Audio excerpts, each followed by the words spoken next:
All right.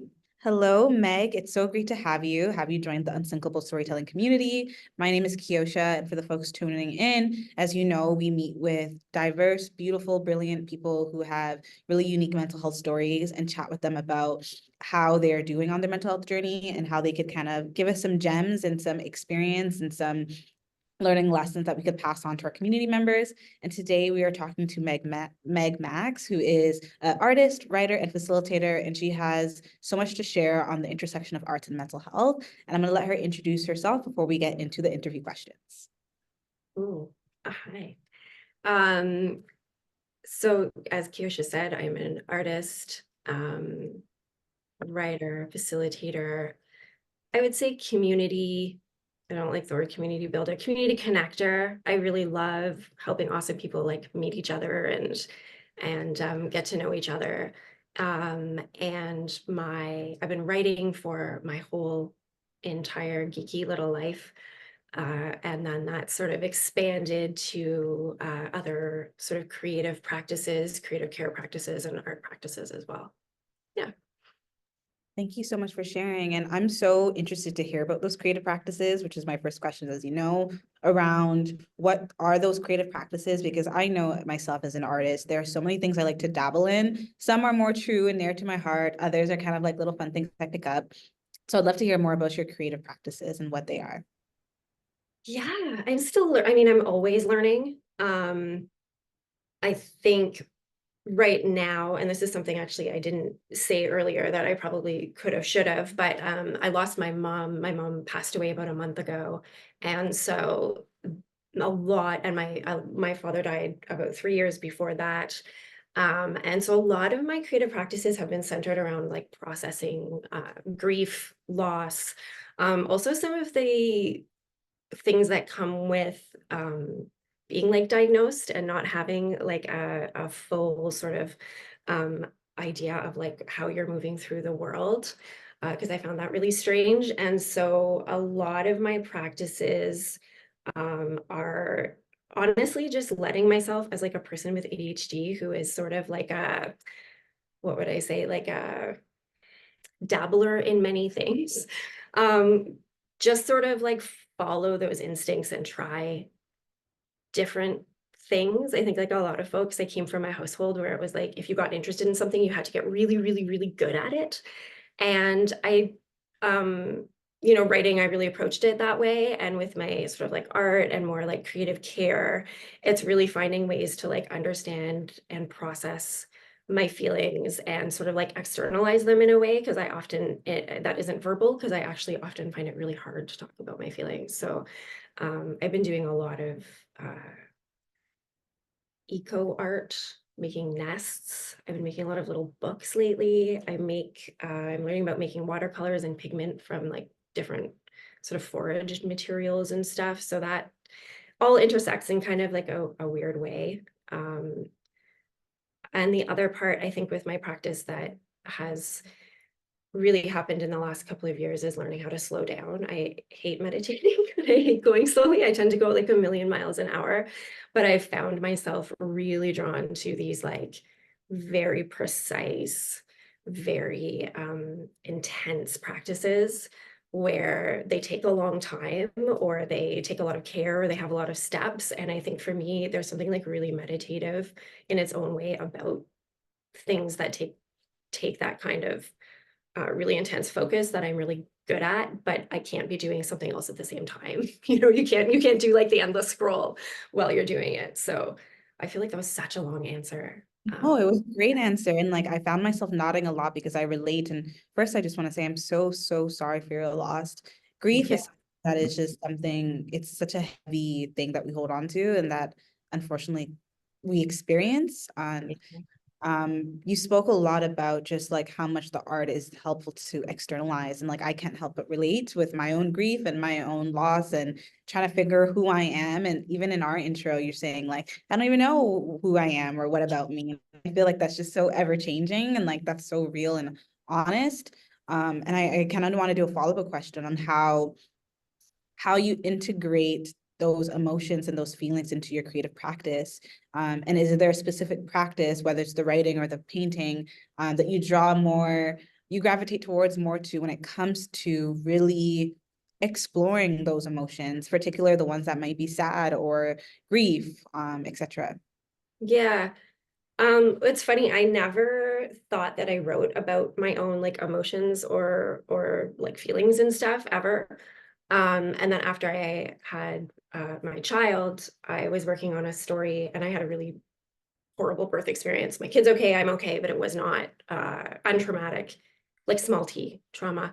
And I wrote this short story, and my partner, partway through reading it, was like, I can't read this anymore. And I was like, why? He's like, well, because it's clearly about like your birth experience. And I was like, I have no idea what you're talking about. I never wrote about it on purpose, but now when I go back and I look at some of the stuff I wrote at certain periods of my life, it's now so clear to me that it was just like, of course, it was a way of processing these things, right? I historically am a person who uh, isn't super comfortable with emotions. And so it is actually like humorous to me that this is like where I've ended up with my creative practice, because not that long ago, I even had somebody who I've met through my sort of writing and my creative work who was like, I think it was only a year ago that we met and you were like, feelings are disgusting. And I was like, it's true. So it's kind of bizarre to me, the turns that life can take. Um, I think I gravitate currently towards um, things that probably make me feel connected to this space around me and to my parents in particular. And so that's been a lot of like walking around, and I'm a real like magpie. I love picking stuff up. So a lot of like eco art. I I have, yeah. Is it okay if I show something? Is that cool? Of Yeah. Okay. I ended up making this little like calling it an altar. It's like a little pocket. It's in a mint tin. I haven't finished it yet, but I was working on it last week and it's just sticks inside, but I painted like some of them gold. So it ended up looking like a little forest. I didn't do it on purpose, but there was just something about like shoving them in there that felt really, felt really good. like And then this has led me, sorry? very satisfying. It is really satisfying. I love tiny things too. And this led, of course, like my next step was like, well, I did this with a glue stick, but like, how could I make my own glue? So I really just go down these rabbit holes and one thing leads to another. My whole studio is full of sticks right now. I've been obsessed with making this. Is like a little nest. I've been making these series of nests. So right now it's a lot of I think a lot of it's more themes that are coming up in terms of like home and being held and creating these like literal spaces for the grief and the feelings to go and sort of be. Mhm. Um, yeah, I don't know. I feel like I I'm starting here and I'm going over here, but hopefully it's taking no, us somewhere. it's taking us somewhere, and again, just so much connectivity around this idea of like being able to bottle emotion into something else, maybe with our hands. Like for me, I have an avoidant attachment style, and so I know very well what it's like to kind of not want to verbally speak to what's going on, but always wanting to get my hand into something, whether it is a craft, whether it is a project, whether it is my job. I'm always trying to find a way to like be hands on something so I could avoid the other thing, and so I could relate to that. But I also find, like you said, about talking with your birthing experience, how even when we are like quote unquote avoidant and put our hands to other things, all these things kind of seep out. Like our emotions seep out into things, and it becomes very clear that, oh, I was talking about something that I wasn't ready to talk about, but talked about anyways, right? Because it just needed to come out of our body and out of our system. So completely relate to that. And I think that goes to like my next question around like stigmas and like what it means to express ourselves when it comes to mental health, and what are the things you've unlearned when it comes to expression. And you spoke a lot about, neurodivergency, and again, like being someone who doesn't like to verbally speak. So what are the things that you're unlearning about expressing and being open about your mental health?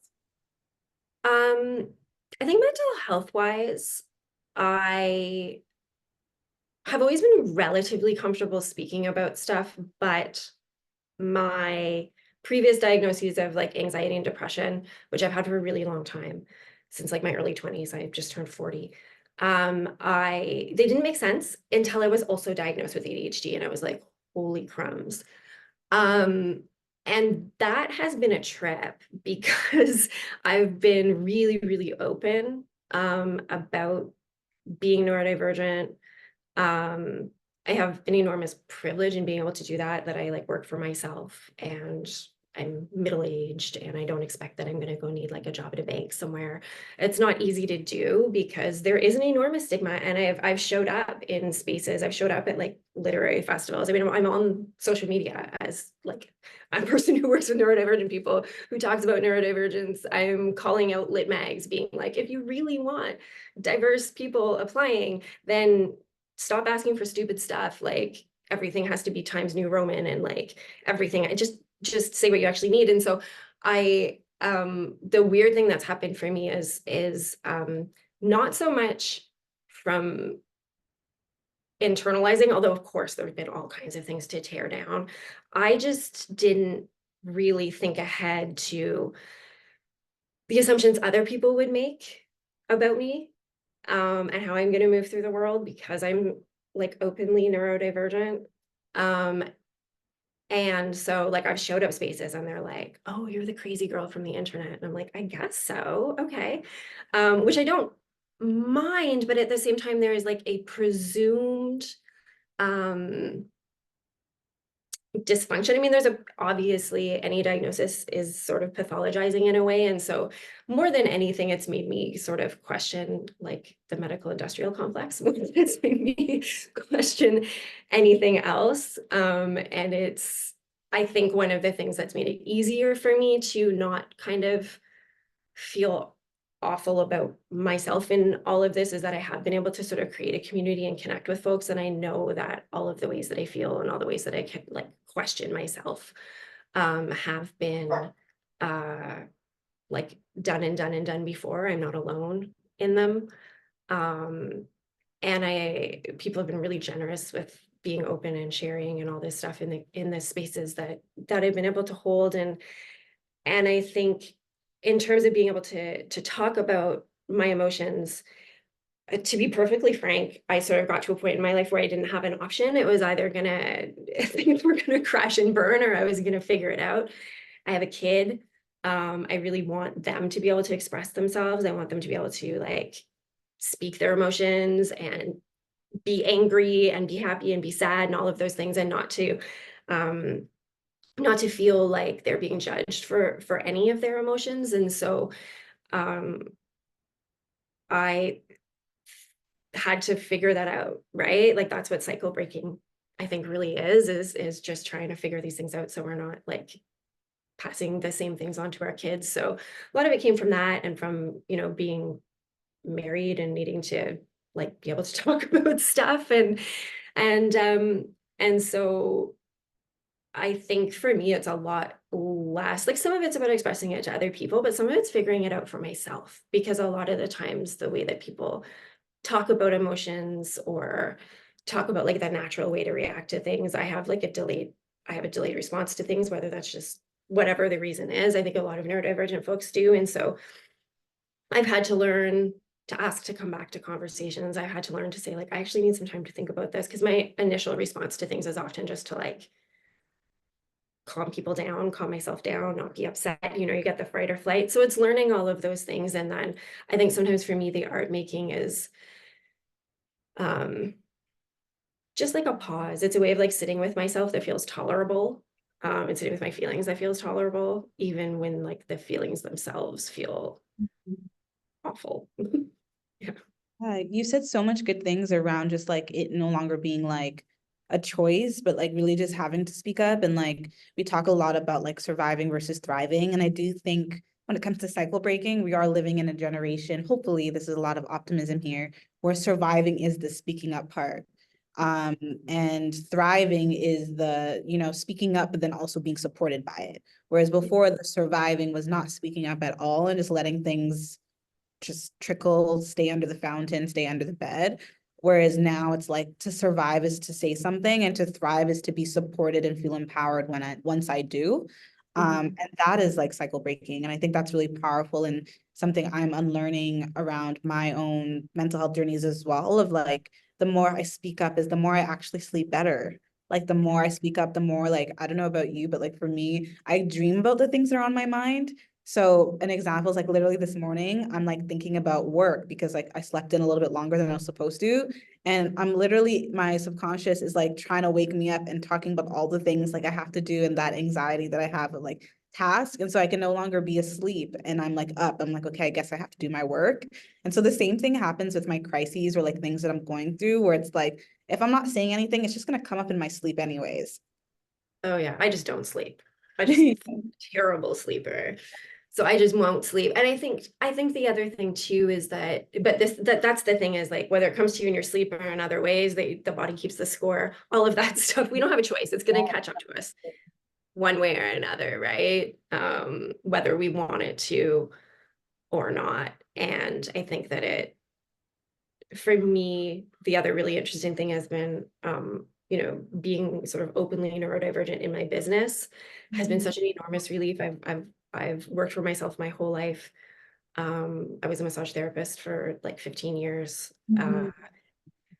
And I was not diagnosed at that point. So I was running a business and seeing clients and doing all this stuff. And then I had a kid. And then I was like, why is everything so freaking hard? And like I literally, after I was diagnosed, like paid my therapist. It took me like 4 sessions for her to convince me that everyone is cleaning their kitchen all the time. I'm not doing it wrong. It's just that I find it so intolerably boring that I feel like it should be done. I was like, why am I still doing it? And she was like, no, we're all doing it. I think that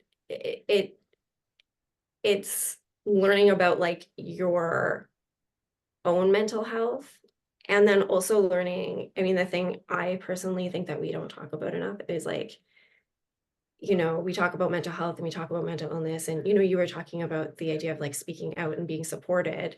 And it's also just the fact that like we do not live in a world that is, we don't live in a world that's super accepting when people do speak out, unfortunately.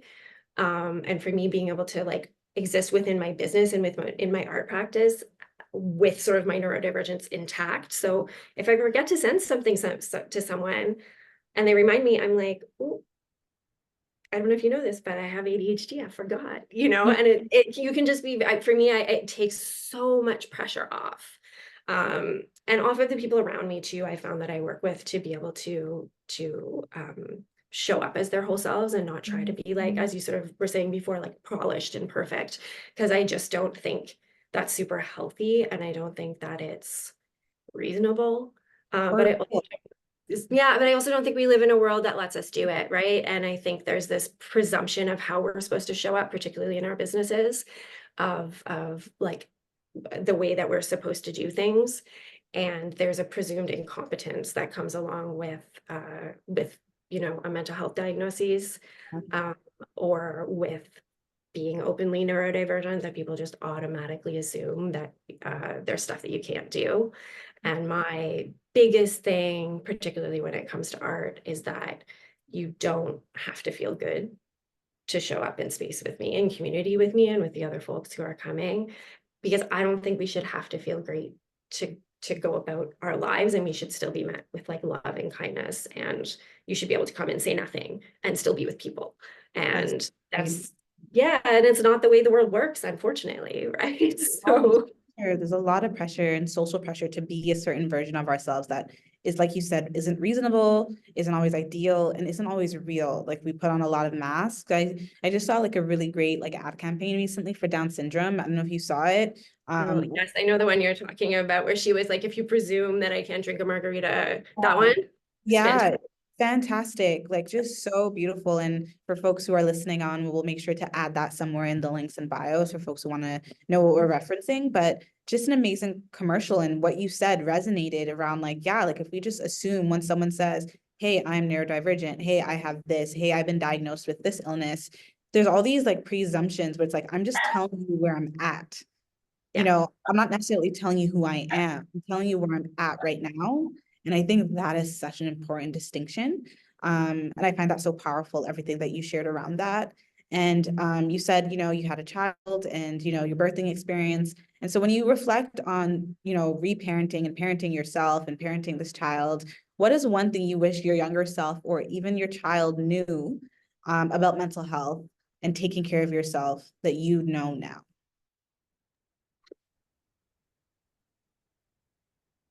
Oh boy. Um, I think it would probably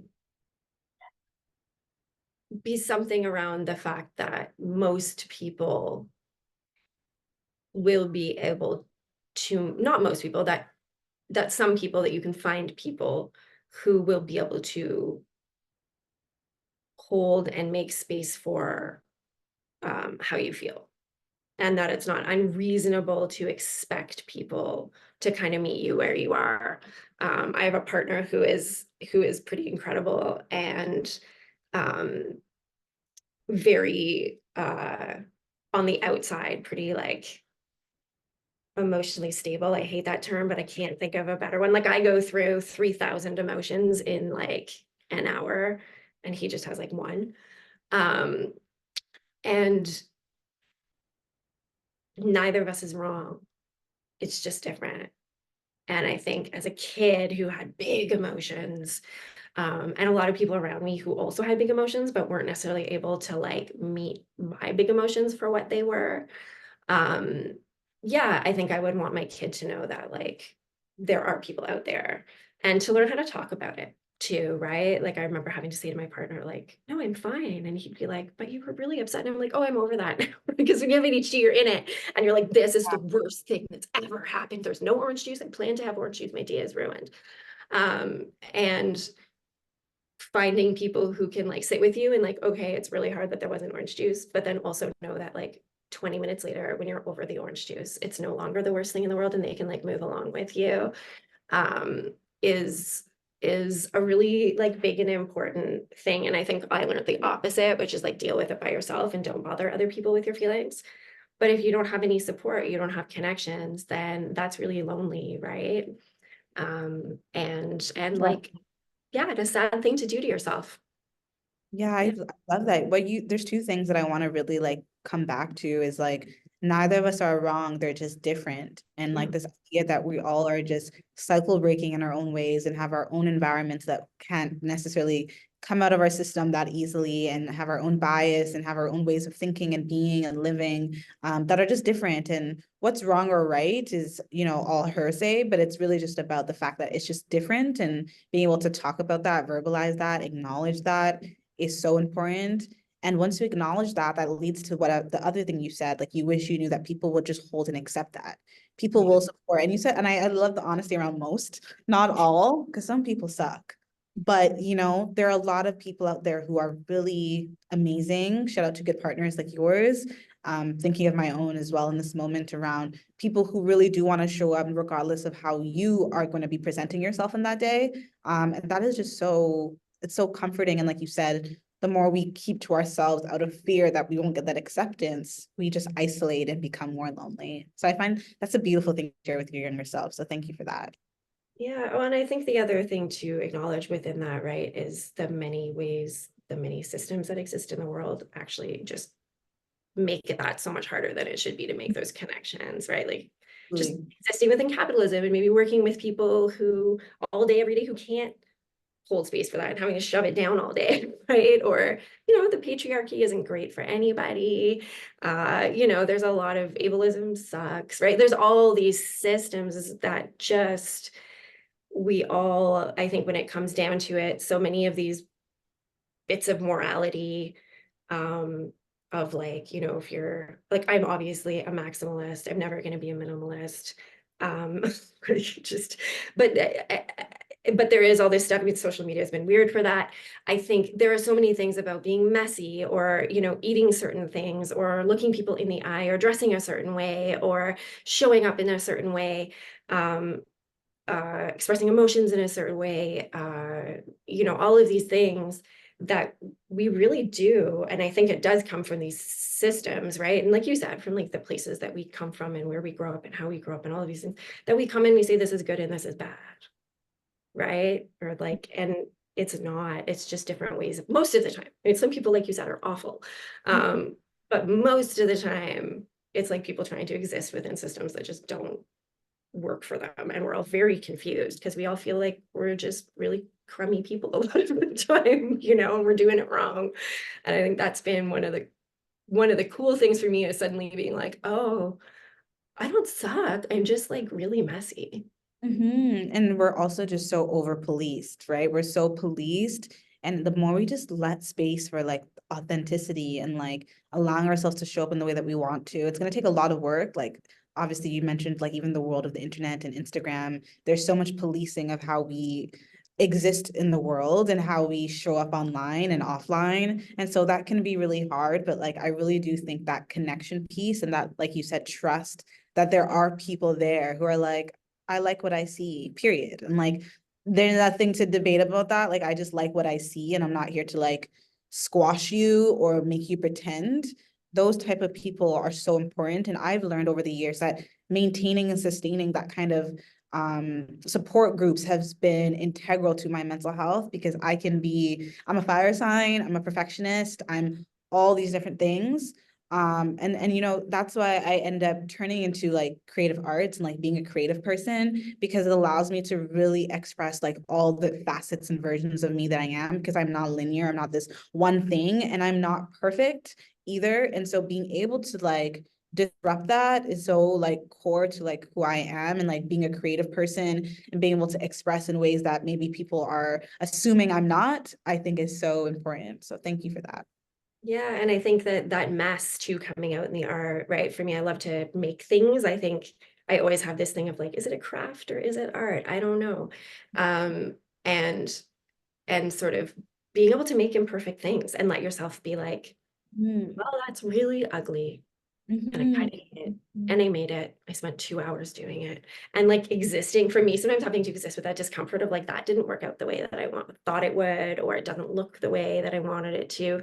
There's actually a practice within that too, right? Of like letting go that I don't feel comfortable in a lot of other facets of my life doing that. But I think creativity can be a really cool place to like kind of let yourself suck. Yeah, absolutely agree.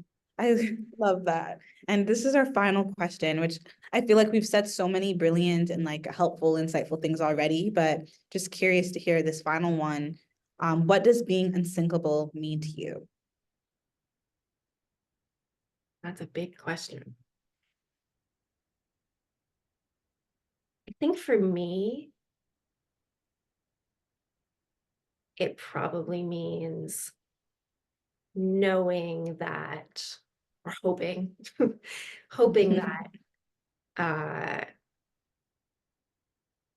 when things do get rough and I do inevitably struggle, um there exists an internal compass that sort of points me in the right direction. And sometimes that direction is like art or writing or community. And sometimes it's like one of my friends. Like I was just in a rage the last couple of days. Like grief is a monster and it comes out in just the weird, like I was awful. And I was messaging one of my best friends and just being like, I do not like myself. Like, and I don't feel like that very often. And it was so funny because it turned out both of us were like Googling those like smash rooms because she was like, "Do you want to just go break stuff?" And I actually went. I went like an hour later to this room and smashed stuff.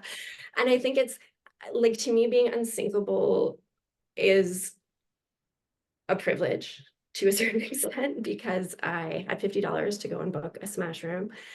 And it's like, yeah, it's having that little place inside of you where you have planted the seeds and I don't whatever metaphor, planted the seeds, built your boat, your compass is there, but it's knowing that you have that. And then it's knowing, I think that if you don't have it inside of you, because sometimes we like don't, right? Like we're not always super well resourced.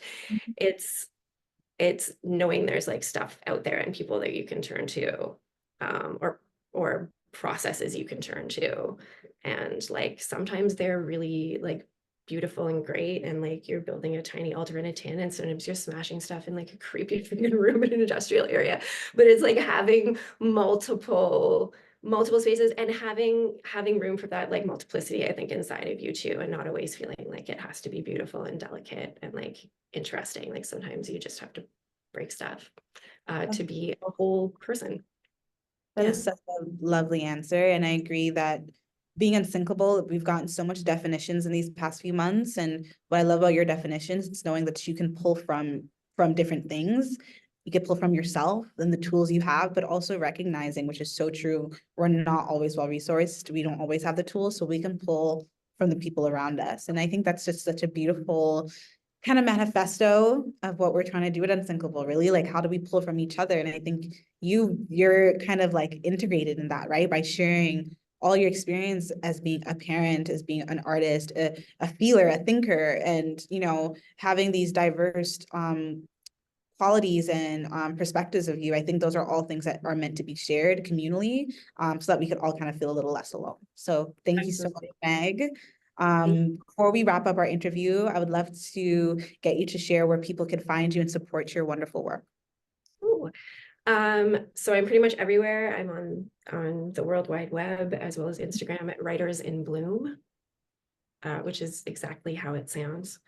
And it at this point is not just writing content. There's a lot of like art stuff and talking about feelings and mental health. But yeah, it's Writers in Bloom. Oh, that's lovely. Thank you so much for being here. Wishing you a beautiful rest of your day. And thank you so much for tuning in, folks.